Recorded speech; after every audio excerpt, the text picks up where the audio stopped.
প্রিয় দর্শক, আমন্ত্রণ জানাচ্ছি এনটিভির প্রতিদিনকার আয়োজন স্বাস্থ্য প্রতিদিনে। আপনাদের সঙ্গে আছি আমি ডাক্তার সাখাওয়াত হোসেন। প্রিয় দর্শক, আজকের এই অনুষ্ঠানে আমরা আলোচনা করব নাকের রোগ নিয়ে। এ বিষয়ে কথা বলবার জন্য আমাদের সঙ্গে স্টুডিওতে উপস্থিত আছেন একজন নাক কান গলা রোগ বিশেষজ্ঞ। চলুন দর্শক, আমরা পরিচিত হয়ে নেই আমাদের আজকের অতিথির সঙ্গে। ডাক্তার মনিলাল আইচ লিটু 1966 সালের জুনে পিরোজপুর জেলায় জন্মগ্রহণ করেন। তিনি 1990 সালে ঢাকা মেডিকেল কলেজ থেকে এমবিবিএস ডিগ্রি অর্জন করেন। এরপর তিনি চিকিৎসা বিজ্ঞানে উচ্চতর এমএস ডিগ্রি লাভ করেন। বর্তমানে তিনি স্যার সলিমুল্লাহ মেডিকেল কলেজের নাক কান গলা বিভাগের অধ্যাপক হিসেবে কর্মরত আছেন। স্যার, আপনাকে আমন্ত্রণ জানাচ্ছি আমাদের অনুষ্ঠানে। আপনাদেরকে ধন্যবাদ আমন্ত্রণ জানানোর জন্য আমাকে। স্যার, নাকের অনেক রকমের রোগ হয়, খুব অনেকেরই আছে খুব সাধারণ, এমনি যখন তখন নাক দিয়ে রক্ত পড়ে। কারো আছে তার শ্বাসের সমস্যা হয়, কারো আছে তার নাকটা বন্ধ হয়ে থাকে, কারো আছে এরকম নানাবিধ রোগ হয়। আপনার কমনলি কী ধরনের সমস্যা পেয়ে থাকেন? আমরা কমনলি যেটা পাই সেটা হলো নাকের রাইনাইটিস, অর্থাৎ নাকে ইনফেকশন, নাকে অ্যালার্জি, প্রদাহের সংখ্যা আপনি পার 100-এ 20%-এর মতো, তো এটা বড় নাম্বার। তাছাড়া নাকে বিভিন্ন ধরনের ডেভিয়েশন, নাক দিয়ে রক্ত পড়া, নাকের হাইপারট্রফি টার্বিনেট, যেটাকে সাধারণ ভাষায় মানুষ বলে মাংস বৃদ্ধি বা পলিপ, এটা বলি। এছাড়াও নাকের অ্যাকচুয়াল পলিপও হয়, অ্যান্ট্রোকোনাল এবং আপনার ইথমডাল পলিপ। এছাড়া নাকে বিভিন্ন ধরনের টিউমার হয়, সেগুলো আমরা পেয়ে থাকি। তো মোস্ট কমন আমরা যেটা পাই সেটা হলো সাইনোসাইটিস, নাকের ডেভিয়েশন, আপনার এপিস্টেক্সিস বা নাক দিয়ে রক্ত পড়া, আর হলো নাকে অ্যালার্জি। নাকের সঙ্গে খুবই সম্পর্কযুক্ত না অনেকাংশে, তারপরও নাকের নামের সঙ্গে জড়িয়ে আছে যে বিষয়টা নাক ডাকা। এটি কতটা নাকের কতটা নাকের বাইরের? এটা আসলে নাক ডাকে না, এটা গলা ডাকে। গলা ডাকে আসলে এটা ফ্যারিংসে হয়, নেগেটিভ প্রেশার, নেগেটিভ কলাপস করে যায় আর কি ফ্যারিংস, এবং টাং ফল ব্যাক করে। এই জন্যই আসলে স্লিপ অ্যাপনিয়া বা নাক ডাকা, যেটা স্নোরিং আর স্লিপ অ্যাপনিয়া কিন্তু এক জিনিস না। স্নোরিং মানে নাক ডাকা, অর্থাৎ আমরা যেটাকে ঘর ঘর যে শব্দটা হয় এটাকে আমরা স্নোরিং। কিন্তু স্লিপ অ্যাপনিয়া আমরা তখনই বলি বাই ডেফিনেশন যখন একটি ব্যক্তি, পূর্ণবয়স্ক ব্যক্তি 7 ঘন্টা ঘুমের মধ্যে অন্তত 30 বার 10 সেকেন্ডের জন্য তার বাতাসের যে প্রবাহ এটি সম্পূর্ণরূপে বন্ধ থাকবে, এবং that is definitely a dangerous condition. আমরা নাকের রোগ না হলেও নাক ডাকা এবং স্লিপ অ্যাপনিয়া নিয়ে আরেকটু বিস্তারিত শুনবো। তার আগে নাকের কমন সমস্যা নিয়ে একটু জানতে চাই। সেটা হলো, আপনি বলছেন এই যে নাক দিয়ে রক্ত পড়া, নাক দিয়ে রক্ত পড়ার কমন কারণ কি, এবং কারো কারো এরকম হয় তাৎক্ষণিকভাবে নাক দিয়ে রক্ত পড়ছে, কি করবেন তিনি? আসলে যে কোনো ধরনের রক্তই যদি রোগীর শরীর থেকে যায়, যে কোনো মানুষের, ইট ইজ ইরি সেন্সেশন, অর্থাৎ তার ভীতিকর একটি পরিস্থিতি তৈরি হয়। কিন্তু 2-1 ফোঁটা রক্ত গেলেও মানুষ আতঙ্কিত হয়ে ওঠে। অ্যাকচুয়ালি এখানে আতঙ্কের কোনো প্রয়োজন নাই। 95% of the bleeding from the nose এর কারণ জানা যায় না, এটাকে বলে ইডিওপ্যাথিক। আপনার 20 বছর বয়স হয়েছে কোনো একজন ব্যক্তির, কিন্তু তার নাক দিয়ে কখনো রক্ত যায় না, এরকম ঘটনা ঘটবে না, অর্থাৎ যাবেই। এখন কথা হলো যে নাক দিয়ে যদি রক্ত যায় তাইলে আমরা কি করব, বা ওই ব্যক্তি কি করবেন? প্রাইমারিলি নাক দিয়ে রক্ত যেতে পারে কোনো কারণ ছাড়াই, যেতে পারে কোনো নাক বাঁকা থাকলে, সাইনোসাইটিস থাকলে যেতে পারে, নাকের মধ্যে কোনো টিউমার থাকলে যেতে পারে, রাইনোস্পিওডিসিস থাকলে যেতে পারে কোনো ব্লিডিং ডিসঅর্ডারে। এখন ওই ব্যক্তি কি করবেন যার নাক দিয়ে রক্ত যাচ্ছে? উনি নাকটের টিপটা এভাবে চেপে ধরে অন্তত 5 মিনিট চেপে ধরে যদি উনি অপেক্ষা করেন চুপচাপ, তাহলে কিন্তু অটোমেটিক একটি সামনের দিকে একটু ঝুঁকে থাকলে এটা ভালো হবে, তাহলে কিন্তু এটা বন্ধ হয়ে যাবে। অথবা কোল্ড স্প্ল্যাশ বলি আমরা, বরফ দেওয়া পানি একটু সময় দিলে এটা ঠিক হয়ে যায়। যদি ঠিক না হয় তাহলে উনি নাক চেপে ধরে বা নিকটস্থ যে কোনো ইএনটি স্পেশালিস্ট হোক অথবা সাধারণ চিকিৎসক হোক, সেখানে গেলে ইজিলি উনি সমাধান পাবেন, অথবা উনি ডায়াগনোসটা কনফার্ম করতে পারবেন যে হোয়াট হ্যাজ বিন হ্যাপেন, এবং তারপরে কিন্তু এটার স্পেসিফিক চিকিৎসা আছে। যে কোনো কারণেই নাক দিয়ে রক্ত যাক না কেন, এটা কিন্তু কন্ট্রোলেবল, এটা নিয়ে আতঙ্কিত হওয়ার কিছু নাই, শুধুমাত্র টাইমলি আপনাকে চিকিৎসকের কাছে যেতে হবে। নাকের আরও কিছু বলছিলেন আপনি, polyp, allergy, polyp, rhinitis, polyp, বিশেষ করে নাকের যে পলিপ হয় এটা হয় কেন এবং কারা বেশি আক্রান্ত? নাকের আসলে পলিপ যেটা হয় আপনার অ্যালার্জির কারণেই পলিপটা হয়, যেটা ইথমডাল পলিপ হয়। আর একটা হলো অ্যান্ট্রোকোনাল পলিপ, সেটা হলো ম্যাক্সিলারি অ্যান্ট্রামে হয়। এটি ইনফেকশন বা অ্যালার্জি দুটার কারণেই হতে পারে, ঠিক আছে। তো এখন এই দুইটারই, যেমন ইথ মডেল পলিপ আপনার অ্যালার্জির কারণে হয়, 20% লোক অ্যালার্জিতে ভোগে, কাজে কিন্তু যে কারোর হইতে পারে এটা, যাদের অ্যালার্জি আছে। তো হলে এটাকে আমরা ফেস করি এখন, অর্থাৎ ফাংশনাল এন্ডোস্কোপিক সাইনাস সার্জারি, অথবা খুব আর্লি স্টেজে আসলে আমরা স্টেরয়েড, অ্যান্টিহিস্টামিন দিলেই এটা ঠিক হয়ে যায়, কন্ট্রোলে থাকে এবং অনেক সময় পুরোপুরিও দূর হয়ে যায়। আর অ্যালার্জির সাথে রিলেটেড যে পলিপ আমরা মাঝে মাঝে বলি, অর্থাৎ নাকের যে টার্বিনেট আছে, আপনি জানেন 3টি টার্বিনেট থাকে আমাদের ল্যাটারাল ওয়ালে, নাকের বাইরের দিকে, ইনফিরিয়র টার্বিনেট, মিডল টার্বিনেট এবং সুপিরিয়র টার্বিনেট। এর মধ্যে ইনফিরিয়র টার্বিনেটটি বিভিন্ন রকম ইনসাল্টের কারণে, অ্যালার্জিক ইনসাল্ট অথবা আপনার অন্য কোনো ইরিটেটিং কারণে এটা কিন্তু বড় হয়ে যেতে পারে। তখন সাধারণ মানুষ আতঙ্কিত হয়ে যায়, বলে যে নাক দিয়ে মাংস বাড়ছে, কাজে এটা নট নেসেসারিলি যে সেটার সাথে সাথে অপারেশন লাগবে। এটা কিন্তু মেডিসিনে অনেকাংশে কন্ট্রোল হয়। এবং যদি অ্যালার্জি থাকে তো অ্যালার্জির ট্রিটমেন্ট যদি আপনি দেন, 20% লোকের কিন্তু অ্যালার্জি আছে। আমি আবার আপনাকে স্মরণ করিয়ে দিতে চাই, এই 20% লোকের কিন্তু অ্যান্টি অ্যালার্জিক ট্রিটমেন্ট যদি আপনি নেন, medication, antihistamine, steroid and other things, এবং যদি ইনফেকশন থাকে সাথে অ্যান্টিবায়োটিক, তাহলে কিন্তু এটা কিউরেবল বলতে কন্ট্রোলেবল, নট কিউরেবল। অ্যালার্জি এটা আর খারাপ হবে না, এটার কারণে স্বাভাবিক জীবন যেমন ব্যাহত ছিল সেটি হবে না। কিন্তু আমি একজন ইএনটি স্পেশালিস্ট হিসেবে আমাদের কাছে যত রোগী আসে, আমরা দেখেছি অনেকেই খুব আতঙ্কিত হয়ে যায়, এবং আতঙ্কটা বেজ লেভেলে ছড়ানো হয়, গ্রাম লেভেলে, অথবা যারা বোঝেন না, নাকের মধ্যে টার্বিনেট একটু বড় ছোটো হতেই পারে বিভিন্ন কারণে, এটা বলে যে এটা অনেক বড় হয়ে গেছে, মাংস বাড়ছে, এটা একটু খারাপ, যে সেটা অপারেশন লাগবে। হ্যাঁ, সেটা আসলে সঠিক ধারণা না। অপারেশন লাগে, কখন অপারেশন লাগবে? যখন টার্বিনেটটা বড় হয়ে এমন অবস্থায় যাবে যে নাকের ওই পাশ দিয়ে উনি বাতাসই নিতে পারছেন না, অর্থাৎ বাতাস পাস করতেছে না, কমপ্লিট অবস্ট্রাকশন, সেই ক্ষেত্রে অবশ্যই সার্জারিতে যেতে হবে। এবার আবার আমরা একটু ওইদিকে ফিরে যাই, যে নাক ডাকা বা স্নোরিং এবং স্লিপ অ্যাপনিয়া। প্রথমে নাক ডাকা নিয়ে যদি একটু বলেন, যে এটা অনেক বিরক্তিকর একটা ব্যাপার, কারণ যখন দুজনে একসঙ্গে শোনে, এমনও আছে, কাহিনী আছে যে নাক ডাকার কারণে ডিভোর্স পর্যন্ত হয়ে যায় হাজব্যান্ড ওয়াইফের। মানুষ নাক ডাকে কেন, বা এটা এত জোরে শব্দ হয় কেন? আসলে এটা কাহিনী না, এটা সত্যি বিষয়।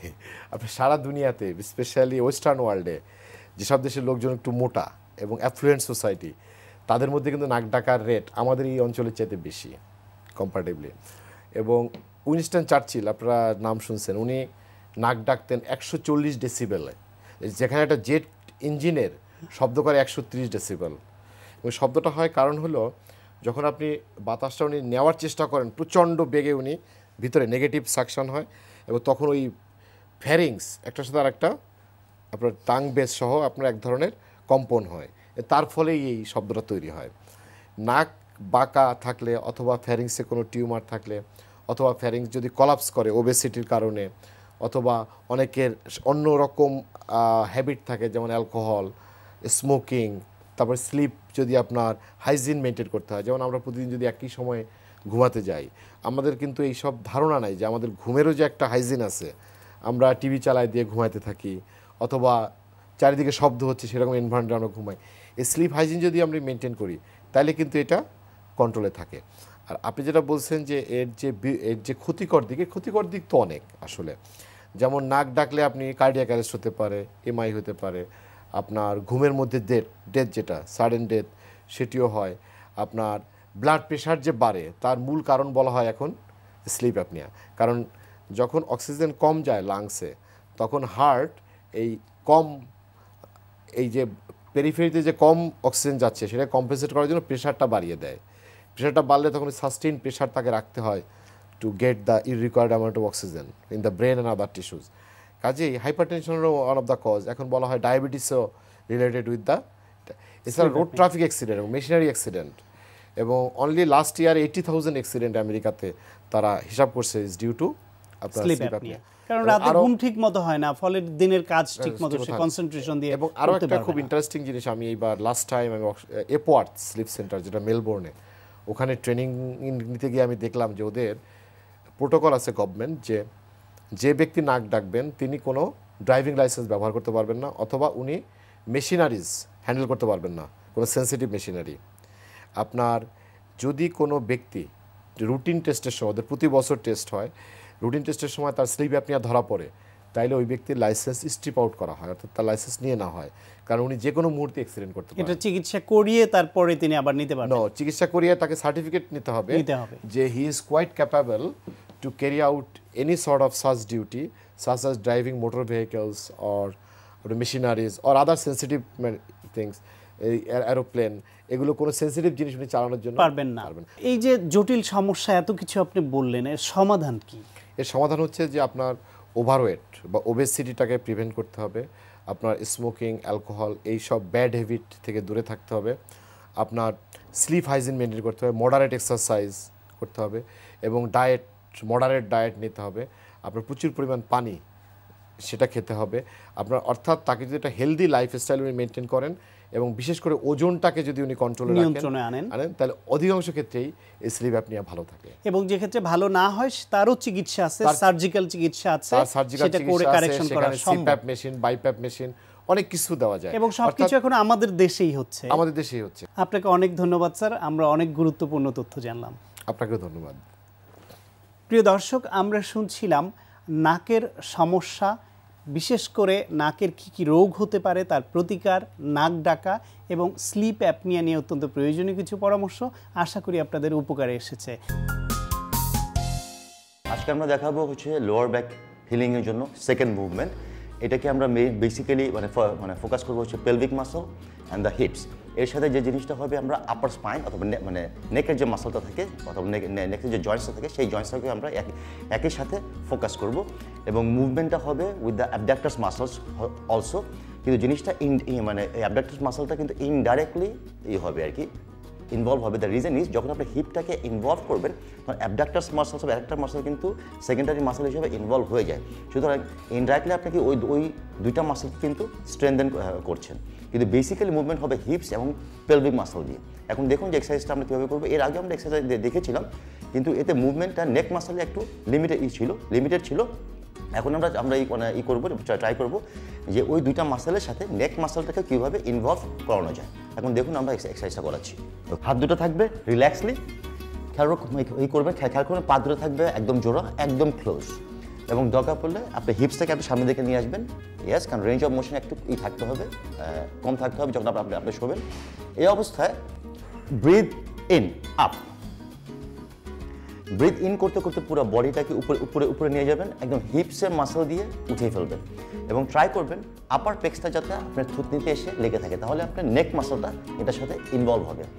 এবং যখন আপনি ব্রিথ ইন করে আপনি উপরে উঠছেন তখন আপনার পেলভিক মাসলটা ইনভলভ হচ্ছে with the stretching of the thighs. Breathe out. Yes, okay, again, breathe in. Okay, breathe out. এটা 3 থেকে 5 বার যখন করবেন, করার পরে 3 থেকে 4 ইঞ্চি পাটা একটু করে দিবেন, স্প্রেড আউট। ইয়েস, 3 থেকে 4 inch gap. Okay, same movement, breathe in, yes, breathe out, breathe in, breathe out. Okay, এখন যেটা করবেন আবার 3 থেকে 4 ইঞ্চি এক্সট্রা স্প্রেড আউট করবেন। এতে যে জিনিসটা হবে আপনার অ্যাডাক্টার্স মাসল একসাথে ইনক্লুড হবে with the help of the pelvic muscle and the hips. তবে খেয়াল করবেন অলওয়েজ মুভমেন্টটা আপনি করবেন উইথ দ্য ব্রিদিং মুভমেন্টের মাধ্যমে যে জিনিসটা আপনার স্পাইনটার মাধ্যমে ব্রিদিংয়ের মাধ্যমে আপনার স্পাইনটা মুভ করবে এবং স্পাইনের মুভমেন্টের মাধ্যমে আপনি অন্য স্ট্যাবিলাইজার মাসলগুলো যদি মুভ করে তাহলে হিলিং প্রসেসটা ত্বরান্বিত হবে। আর তা না হলে শুধু মাসকুলার মুভমেন্ট যদি করেন তাহলে দেখবেন যে ঠিক মতো আপনি বেনিফিটটা পাবেন না। মানে 3টা স্টেপে আপনি 3 to 5 সেটস মানে 15 সেটস যদি আপনি এক্সারসাইজটা করেন উইথ দ্য প্রপার ব্রিদিং, তাহলে কি হচ্ছে আপনার হিপ মাসলটা স্ট্রেনথেন হচ্ছে, হিপ মাসলটা স্ট্রেচিং অ্যান্ড কন্ট্রাকশন একসাথে হচ্ছে। এর সাথে ইনভলভ হচ্ছে আপনার পেলভিক মাসল এবং সেকেন্ডারি হিসেবে যেহেতু যখন আপনার থুতনিটা যদি আপনি আপার পেস্ট আপনি যখন লাগানোর চেষ্টা করছেন তখন যে জিনিসটা হচ্ছে আপনার নেক মাসলটাও ইনভলভ হচ্ছে। সুতরাং gradually we are going further for the upper back as well. কিন্তু এটা হচ্ছে টোটাল স্পাইনাল হিলিং প্রসেসের ফার্স্ট স্টেজ। এইটা করেন মানে ফার্স্ট এক্সারসাইজের সাথে যখন সেকেন্ডারি এক্সারসাইজটা করবেন দেখবেন যে আপনার লোয়ার ব্যাক অন্যান্য এক্সারসাইজ করার জন্য আর একটু বেশি রেডি হয়ে যাবে এবং অনেক বেশি স্ট্রং হয়ে যাবে। প্রিয় দর্শক, আমরা জানি স্থূলতা বা মুটিয়ে যাওয়া একটি স্বাস্থ্য ঝুঁকির কারণ। তাই চলুন একজন পুষ্টিবিদের কাছ থেকে জানি যারা স্থূলতা বা মুটিয়ে যাওয়ার সমস্যায় ভুগছেন তারা কি খাবেন, কেন খাবেন। ওবেসিটি বা স্থূলতা বর্তমানে একটি প্রধান সমস্যা হয়ে দাঁড়িয়েছে। ওবেসিটি বা স্থূলতা বলতে আমরা যেটা বুঝি, যদি কোনো ব্যক্তির তার কাম্য ওজনের চেয়ে 10 ভাগ ওজন বেশি থাকে তার উচ্চতা অনুযায়ী, তাকেই কিন্তু বলে থাকে। আমাদের দেশেও বর্তমানে এই সমস্যাটা দিন দিন বেড়েই চলেছে। আর এই সমস্যার কারণে দেখা যাচ্ছে যে বিভিন্ন ধরনের শারীরিক অসুস্থতা দেখা যাচ্ছে, যেমন kidney disease, liver disease, diabetes এবং কার্ডিয়াক প্রবলেম। আর এই ওবেসিটির জন্য প্রধানত যেটা আমাদেরকে করতে হবে, অর্থাৎ মূল মন্ত্র কিন্তু হচ্ছে খাদ্য নিয়ন্ত্রণ করা। ওবেসিটিটা আসলে পুরোপুরি ডিপেন্ড করে একজন মানুষের lifestyle modification, food habit, exercise, সময় মতো খাওয়া, সময় মতো ঘুমানো ইত্যাদি। অর্থাৎ ওজন কমানোর ক্ষেত্রে মূল কথাই হচ্ছে খাদ্য নিয়ন্ত্রণ করা। ওজন নিয়ন্ত্রণ করার ক্ষেত্রে আমাদেরকে একটা ব্যালেন্স ডায়েট ফলো করা কিন্তু খুবই জরুরি। আর আমরা ওজন নিয়ন্ত্রণ করার জন্য যদি একটা ব্যালেন্স ডায়েট আমরা ফলো না করি, তাহলে যে প্রবলেমগুলো দেখা যায়, যেমন বিভিন্ন ধরনের ডেফিসিয়েন্সি হয়ে থাকে, যেমন ভিটামিনের ডেফিসিয়েন্সি, মিনারেলসের ডেফিসিয়েন্সি। অনেকের ধারণা হয় যে ওজন কমানো মানেই হচ্ছে না খেয়ে থাকে, বাট এই ধারণাটি একবারেই ভুল। আমাদেরকে ওজন কমাতে হবে খেয়ে, না খেয়ে নয়। সুতরাং আমরা সারাদিনে যে খাদ্য তালিকাটা তৈরি করব, সেখানে অবশ্যই পরিমাণ মতো কার্বোহাইড্রেট থাকতে হবে, প্রোটিন থাকতে হবে, ফ্রুটস থাকতে হবে, ভেজিটেবলস থাকতে হবে। আর এই জিনিসগুলো যদি আমরা মেনটেন না করি বা একটা প্রপার ব্যালেন্স ডায়েট যদি আমরা মেনটেন না করি, তাহলে যেটা হয়, বেশিরভাগ ক্ষেত্রে হয় যে মাথার চুল পড়ে যাচ্ছে, স্কিনের গ্লোরি কমে যাচ্ছে, নখ ভেঙে যায় এবং দেখতেও দেখা যায় যে অনেক রোগার মতো লাগে। তাই আমাদেরকে ওজন কমানোর জন্য একটা প্রপার ব্যালেন্স ডায়েট মেনটেন করা খুবই জরুরি। ওজন কমানোর জন্য আমাদেরকে প্রথমেই যে জিনিসটা হয়তো চিন্তা করতে হয় যে আমরা কোন খাবারটা কতটুকু পরিমাণে খাবো। এক্ষেত্রে আমরা যেটা করতে পারি, আমাদের ওজন এবং উচ্চতা অনুযায়ী একটা ক্যালোরি হিসাব করে আমরা একটা খাদ্য তালিকা তৈরি করব এবং এই খাদ্য তালিকায় আমাদের খাদ্যের প্রত্যেকটি সেকশন থেকে কিন্তু খাবার আমরা সিলেকশন করব, যেমন প্রোটিন, ফ্রুটস, ভেজিটেবল, মিনারেলস ইত্যাদি। ওজন নিয়ন্ত্রণ করার ক্ষেত্রে খাদ্য তালিকাকে আমরা 5 থেকে 6 বেলায় ভাগ করে নিব। যেমন সকাল দিকে আমরা যে খাবারটা খাবো, সেটি অবশ্যই ক্যালোরির একটি বড় অংশ হতে হবে। আমরা যদি ওজন নিয়ন্ত্রণ করতে চাই, তাহলে আমাদেরকে যেটা করতে হবে যে পরোটা বা ভাতের পরিবর্তে আমরা অবশ্যই লাল আটার রুটি বা ব্রাউন ব্রেড খাবো। তারপর হচ্ছে অমলেট বা পচির পরিবর্তে আমরা বয়েলড এগ খাবো। মিড মর্নিংয়ে আমরা হয়তো একটা চিকেন স্যুপ অথবা ইয়োগার্ট রাখতে পারি। লাঞ্চ এবং ডিনারে আমরা যে ফিশ কারিটা চুজ করব, সেক্ষেত্রে অবশ্যই মাছটাকে কিন্তু না ভেজেই রান্না করতে হবে, কারণ আমাদেরকে জানতে হবে অবশ্যই 1 চা চামচ তেল থেকে আমরা প্রায় 45 কিলো ক্যালোরি পেয়ে থাকি। তাই আমাদেরকে ওজন কমানোর জন্য যথাসম্ভব তেলের ইনটেকটা বাদ দিতে হবে। এছাড়া আমরা বিকেলের নাস্তায় অবশ্যই ফ্যাটি কোনো ফুড চুজ না করে আমাদেরকে ছোলা, সালাদ, ফ্রুট সালাদ বা ফ্রুট জুস কিন্তু আমরা চালিয়ে নিতে পারি। সকালের তুলনায় আমাদেরকে রাতে অবশ্যই পরিমাণে কম খেতে হবে, কারণ সকালে নাস্তা খাওয়ার পর আমাদেরকে সারাদিন হয়তো প্রচুর কাজ করতে হয় এবং প্রচুর ক্যালোরি কিন্তু আমরা বার্ন করে থাকি। কিন্তু রাতের খাবার বেলায় কিন্তু তখন আমাদের খুব একটা ফিজিক্যাল অ্যাক্টিভিটিস থাকে না বা ক্যালোরি বার্ন হওয়ার মতো কিন্তু তেমন কোনো সুযোগ থাকে না। তাই সকালের তুলনায় বা অন্যান্য মিলের তুলনায় আমাদেরকে অবশ্যই রাতের বেলা পরিমাণে কম করে খেতে হবে। আমরা যদি প্রতি বেলার খাবারের পর অন্তত একটু বা 1 কাপ করে যদি টক দই খাই, সেটা কিন্তু আমাদের বডির ফ্যাটটাকে বার্ন করতে হেল্প করবে। আর ওজন নিয়ন্ত্রণ করার ক্ষেত্রে আরেকটা বিষয় হচ্ছে যে আমাদেরকে প্রতিদিন অন্তত 2 থেকে 3 পিস অথবা 5 পিস পর্যন্ত কিন্তু আমরা বাদাম খাবো। এই বাদাম কিন্তু আমাদের বডির যে ফ্যাট সেটাকে বার্ন করে থাকে। এছাড়া আমরা ওটমিল নিতে পারি, সালাদ নিব প্রচুর।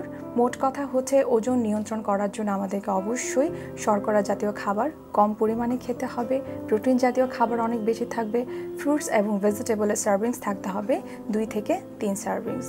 তাই ওজন নিয়ন্ত্রণ করার জন্য খাদ্যকে অবশ্যই নিয়ন্ত্রণ করতে হবে। আর সবথেকে বড় কথা হচ্ছে আমাদেরকে প্রতিদিন এক্সারসাইজ করতে হবে। এছাড়াও সময় মতো ঘুমানো এবং সময় মতো খাওয়া দাওয়া আমাদেরকে করতে হবে, তাহলেই কিন্তু আমরা আমাদের কাম্য ওজনটুকু পাবো। প্রিয় দর্শক, এখন আপনাদের জন্য রয়েছে স্বাস্থ্য প্রতিদিন আজকের health tips. Swine floor virus হাঁচি কাশির মাধ্যমে ছড়াতে পারে, তাই হাঁচি কিংবা কাশির সময় মুখে রুমাল দিন।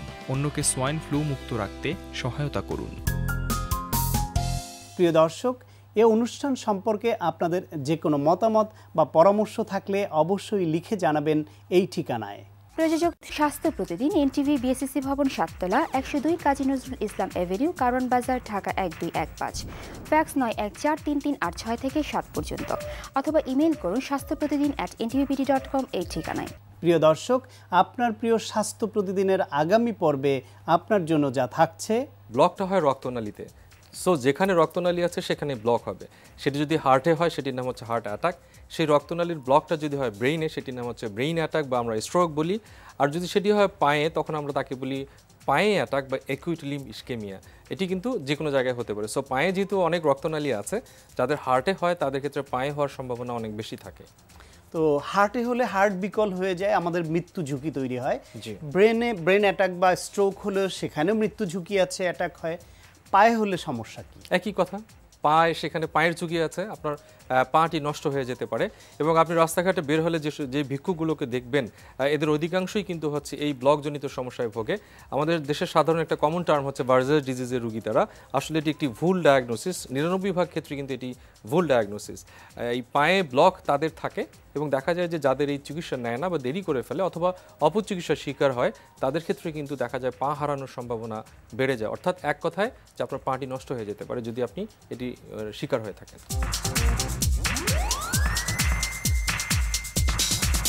প্রিয় দর্শক, বিশ্বের যে কোনো প্রান্ত থেকে যে কোনো সময় এনটিভিতে সম্প্রচারিত আপনার প্রিয় স্বাস্থ্য প্রতিদিন অনুষ্ঠান দেখার জন্য ভিজিট করুন আমাদের পূর্ণাঙ্গ ওয়েব পোর্টাল www.ntvbd.com। দর্শক, আজ এ পর্যন্তই। সবাই ভালো থাকুন, সুস্থ থাকুন এবং নিরাপদে থাকুন। দেখা হবে আগামীকাল ঠিক একই সময়ে নতুন কোনো অতিথি নিয়ে।